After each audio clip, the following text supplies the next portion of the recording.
sekarang Mekamato dah tembusi pasaran China. 机甲小宝，万物机甲变身。 Ini didengari di serata China oleh beribu kanak-kanak di luar situ. Ini kerana Mekamato trending di platform gergasi China Youku.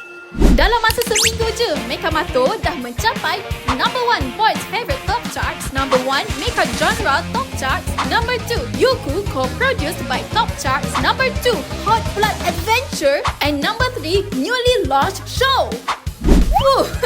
Banyaknya. Kerana nak tahu, nak masuk pasaran China ni bukan senang. Lagi-lagi nak bersaing dengan animasi lokal di sana. Kalau nak tahu, Youku ni ada trending score. Tengah panas ni.